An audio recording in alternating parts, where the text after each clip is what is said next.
Good evening बच्चों। आज हम बात करेंगे समावयवता की। अंग्रेजी में इसको आइसोमेरिज में कहते हैं। जैसा कि शब्द समावयवता से आपको स्पष्ट है, ये कैसे बना है? सम धन अवयव धन ता, समान है जिसके अवयव, यानी इसमें जो अणुसूत्र है वो तो समान होता है, लेकिन उनके भौतिक गुण और रासायनिक गुणों में भिन्नता होती है। तो ऐसे पदार्थों को हम समावयवी भी कहते हैं और उनके इस गुण को समावयवता कहते हैं। ठीक है, इसमें क्या विशेषता रहती? अणुसूत्र तो इनकी कैसे रहते? समान रहेंगे, लेकिन इनके गुण कैसे रहेंगे? गुण भिन्न रहते हैं। ऐसे यौगिकों को हम क्या कहते? समावयवी। इसको बोलेंगे हम आइसोमर, और इसकी जो प्रॉपर्टी है उसको बोलेंगे हम समावयवता, यानी ये आइसोमेरिज्म, ये उनका प्रॉपर्टी है। ये तो आज हम इसको देखेंगे कितने प्रकार की समावयवता होती है। यहाँ पे हम मुख्य रूप से बात करेंगे कार्बनिक यौगिकों की। तो कार्बनिक यौगिकों के गुण किन किन चीज़ों पर निर्भर करते हैं, उसी के आधार पर ही समावयवता का वर्गीकरण किया गया है। जैसे जो पहला है श्रृंखला समावयवता। श्रृंखला मतलब कार्बन की चेन। यदि किसी यौगिक में कार्बन की चेन में चेंज आ जाए, परिवर्तन हो जाए, तो वो उसके गुणों में परिवर्तन हो जाता है। ये जो परिवर्तन होता है, इसको हम एक उदाहरण के द्वारा समझ सकते हैं। हम यहाँ ले रहे हैं पेंटेन का उदाहरण। ये जो पेंटेन यानी 5 कार्बन वाला एल्केन है, यदि ये पूरे 5 कार्बन एक सीरीज श्रृंखला में है, यानी नॉर्मल पेंटेन है, और इसी तरह से ये 5 कार्बन की जो श्रृंखला है वो यदि इस तरह हो जाए तो इसको कहते हैं अपन आइसोपेंटेन। देखिए, इसका भी अणुसूत्र वही रहेगा। अणुसूत्र निकालने कितना रहेगा? 1 2 3 4 5 C5H12 होगा। इसका भी C5H12 होगा। और इसको हम एक और संरचना दे सकते हैं, CH3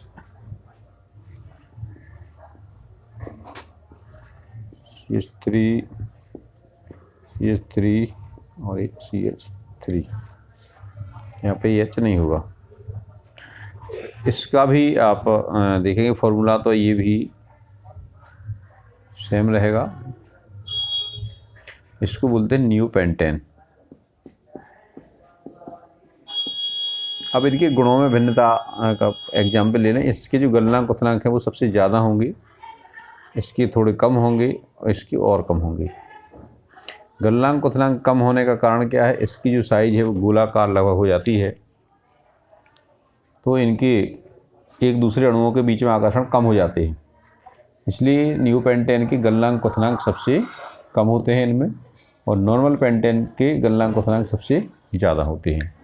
तो यहाँ पे इसके जो गुण में अंतर आया वो केवल श्रृंखला के परिवर्तन के कारण आया है। इसीलिए इस प्रकार से जो समावयवता उत्पन्न होती है वो श्रृंखला समावयवता कहलाती है। तो ये श्रृंखला समावयवियों का एक एग्जाम्पल हो गया। आप इस तरह के बहुत सारे एग्जाम्पल देख सकते हैं, और हम यथासंभव कितने समावयवी हो सकते हैं उनकी गणना भी कर सकते हैं, उनको भी हम कैलकुलेट कर सकते हैं। दूसरी समावयवता हम देखें, वो है स्थान समावयवता। ये स्थान समावयवता, जैसा कि यहाँ नाम से दिख रहा है, स्थान बदल जाता है।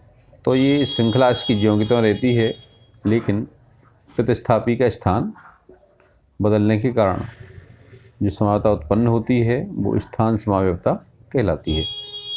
जैसे यहाँ पे यौगिक है 2-मेथिल ब्यूटेन। यदि ये जो मेथिल समूह है हमने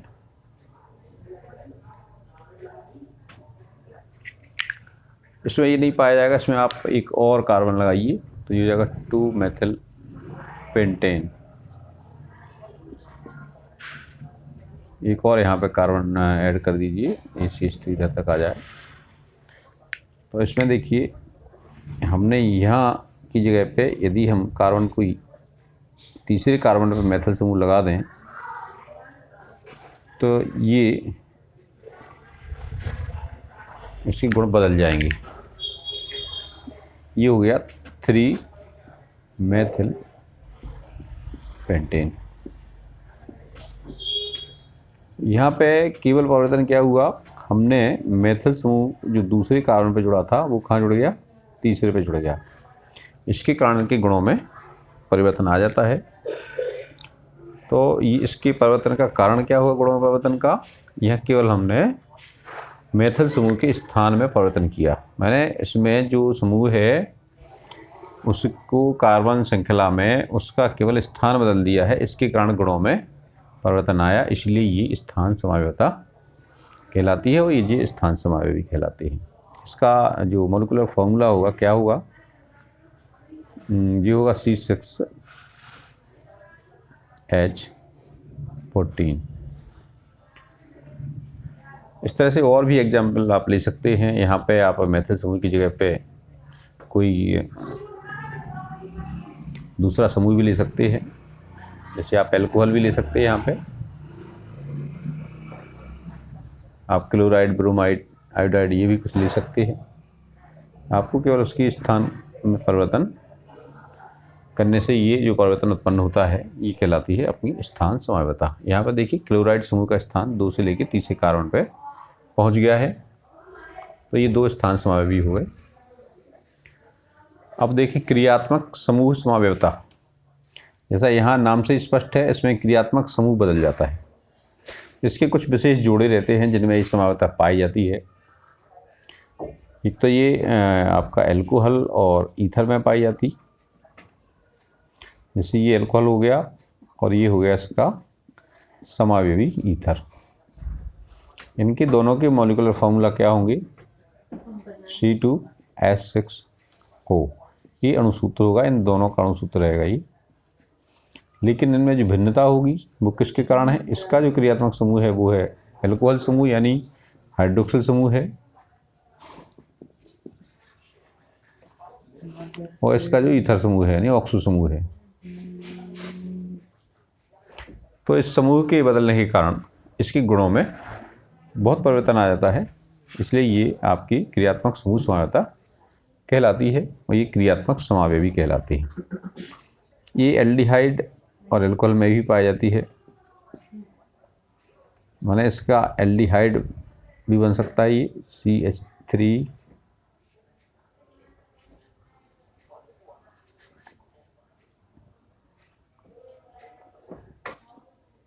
ये एल्डिहाइड, चलिए एल्डिहाइड उसमें बनता है मध्यावता में। देखिए अपन एल्डिहाइड और कीटोन के मध्य होती है ये समावयवता, एल्कोहल के साथ नहीं होती। तो एक एग्जाम्पल एल्डिहाइड और कीटोन का भी ले लें हम, C3H7CHO, और इसका समावयवी क्या होगा, आपको कीटोन लेना है तो इसमें देखिए कितने कार्बन हो गए हैं, 4 कार्बन हो गए। तो 4 कार्बन वाला कीटोन आपको लेना पड़ेगा, C2H5COCH3। अब इसका आप मॉलिक्यूलर फार्मूला देखिए क्या निकलता है, C4H8O।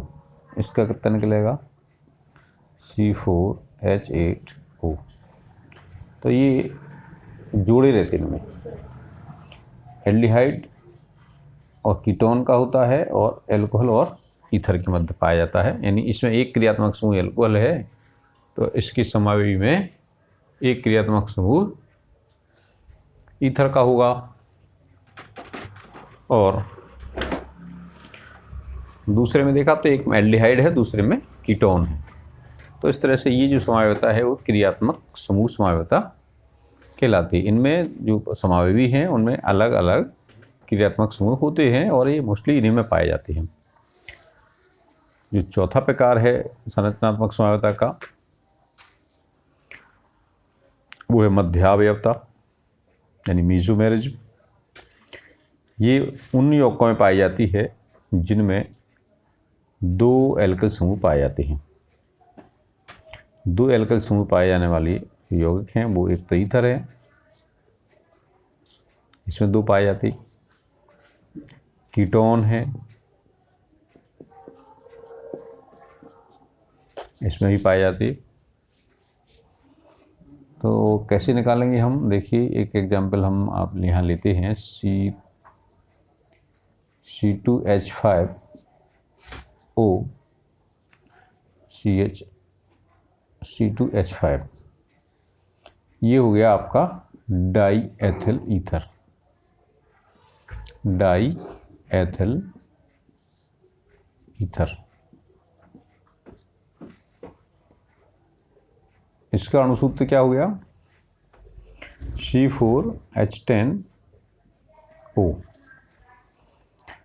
अब इसका समावेशी C3H7O CH3 हो जाएगा। ये है क्या, ethyl methyl ether, ethyl methyl ether. इसका भी अणुसूत्र यही रहेगा C4H10O। तो ये आपके कौन से समावेशी हो गए, मध्यावयवी, मध्यावयवता कहलाती है ये। इसमें क्या काय में भिन्नता होती है, एल्किल समूहों में भिन्नता होती है। एल्किल समूह बदलने से ये समावयवता उत्पन्न होती है। तो ये जो चार समावयवता हैं ये आपकी संरचनात्मक समावयवता के अंतर्गत आती हैं।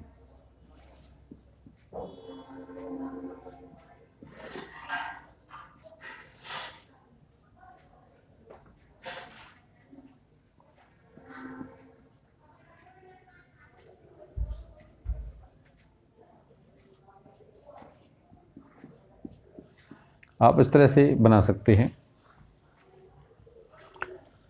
ये कीटोन में इस तरह की समावयवता पाई जाएगी और ये ईथर में पाई जाती है। यानी ये उन यौगिकों में पाई जाती है जिनमें दो एल्किल समूह जुड़े हुए हों।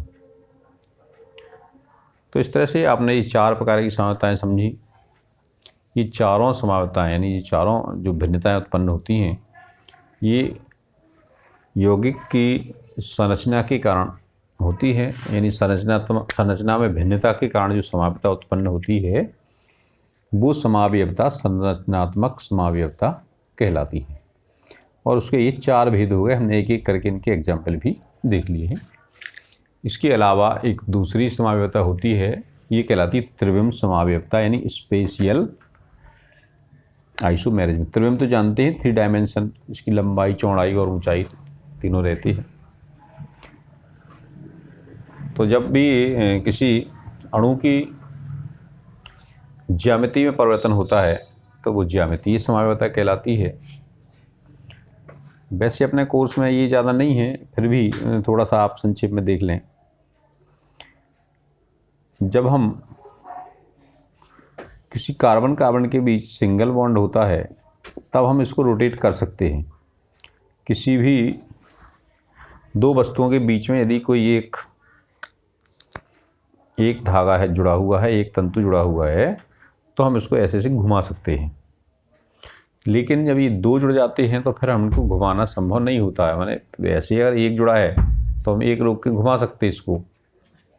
तो इस तरह से इसमें रोटेशन हो सकता है, लेकिन जैसे हम इसमें दो जोड़ लेते हैं तो फिर इसमें रोटेशन संभव नहीं होता है, फिर ये घूमता नहीं है। तो जब तक ये सिंगल बॉन्ड वाले कार्बन वालों में ये नहीं पाया जाता, ये समावता कहाँ पाई जाती है?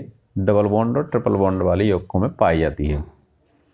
तो ये डबल बॉन्ड वालों में पाई जाती है और कम से कम इनमें ये अलग अलग प्रकार हैं। हम केवल आपको यहाँ एक प्रकार की बात करेंगे। तो कार्बन कार्बन डबल बॉन्ड है और इसमें दो दो करके 4 समूह हैं। इसमें 2 एक प्रकार के हैं और 2 दूसरे प्रकार के हैं। इसमें देखिए ए और बी प्रकार के 2 समूह हैं। इसमें देखिए दोनों ए एक तरफ बने हैं, यानी ऊपर की तरफ हैं, और दोनों बी नीचे की तरफ जुड़े हुए हैं।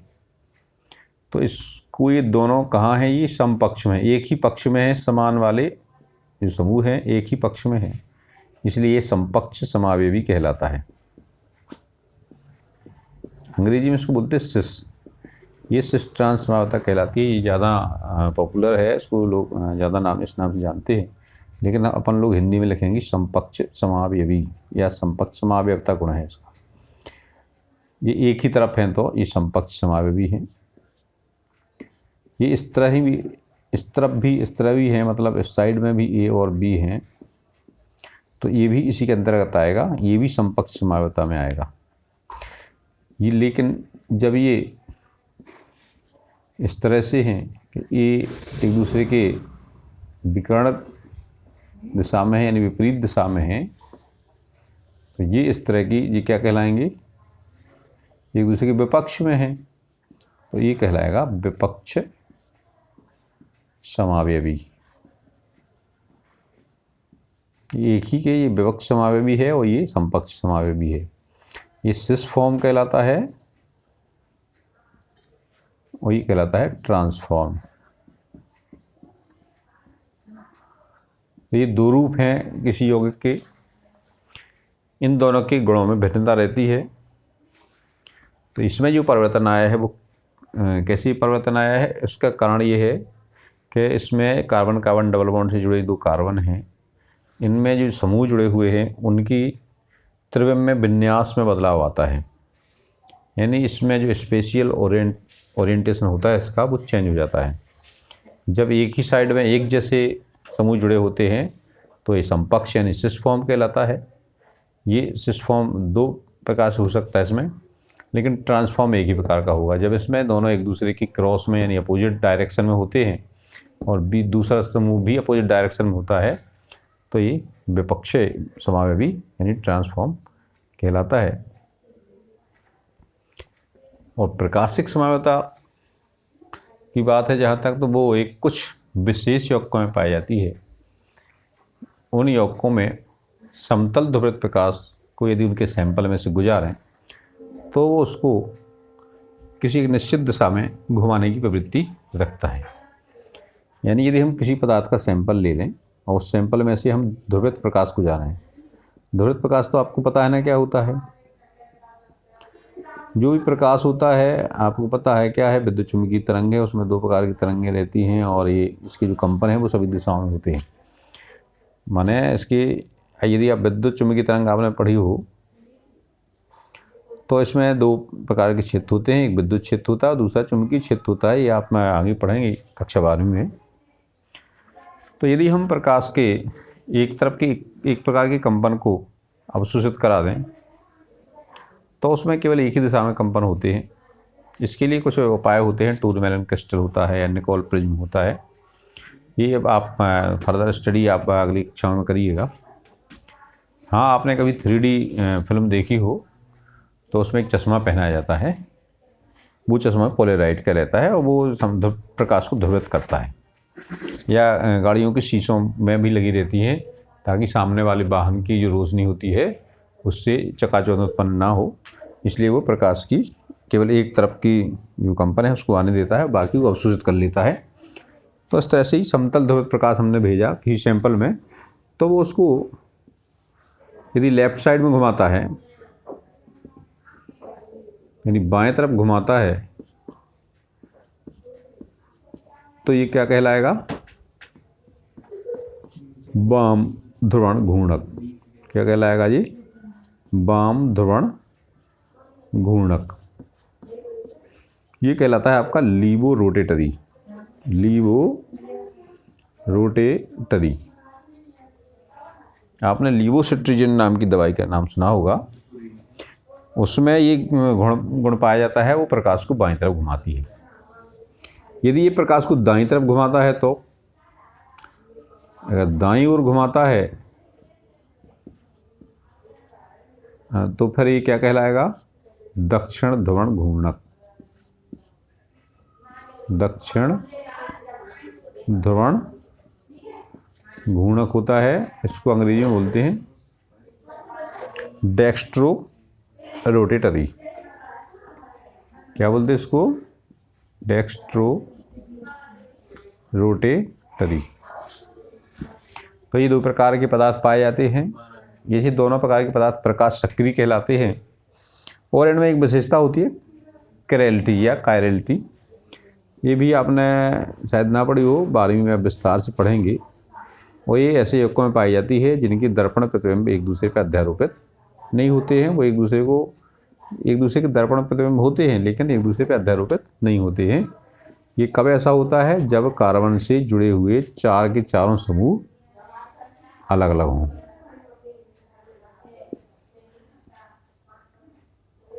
ये तभी संभव होता है। ये जैसे मान लीजिए दर्पण, इसको हम किसी दर्पण में से देखें तो ऐसे दिखेगा। तो ये दो रूप हैं, इनको एक के ऊपर इसको उठा के रखने पे इस पर अध्यारोपित नहीं होगा। तो ये जो गुण होता है कार्बन परमाणु का, ये कहलाता है किरलता। कोई इसको कायरेलिटी भी पढ़ता है, कायरेलिटी।